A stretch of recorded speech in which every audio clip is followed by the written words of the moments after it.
घरोघरी मातीच्या चुली या मालिकेच्या पुढील भागामध्ये आपण पाहणार आहोत. जानकी गणपती बाप्पा पुढे प्रार्थना करत असते आणि ती बोलते, आतापर्यंत देवा मी तुला काहीच मागितलं नाही, परंतु आज मागत आहे.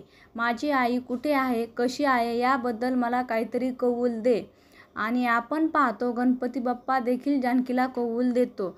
तेव्हा जानकी अतिशय आनंदित होते. त्यानंतर आपण पाहतो ऐश्वर्या ही आपल्या साथीदाराला बोलते, जर ती जानकीची आई जिवंत असेल तर ती पुन्हा एकदा जानकीला भेटता कामा नये.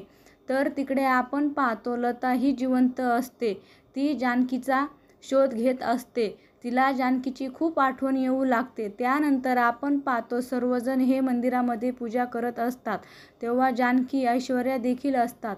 त्या ठिकाणी लता ही आपला चेहरा झाकून त्या ठिकाणी येऊन पोहोचवते व लताला आपण आले आहोत हे कसे सांगणार, त्यासाठी ते त्या ठिकाणचं कुंकू घेऊन आई हा शब्द काढते. परंतु लिहिण्यासाठी तिच्याकडे कुंकू नसतो. त्यामुळे ती आपल्या बोटातले रक्त काढते व आई आहे असा शब्द लिहिते. आणि त्याच वेळेस पाहतो आपण जानकी व ऐश्वर्या दोघीची एकाच वेळेस त्या शब्दाकडे नजर जाते. आता पुढे येणाऱ्या भागामध्ये जानकी व लता यांची पुन्हा एकदा भेट होणार का? मग ऐश्वर्या लताला पुन्हा एकदा गायब करणार का? हे पाहणे अतिशय रंजक ठरणार आहे.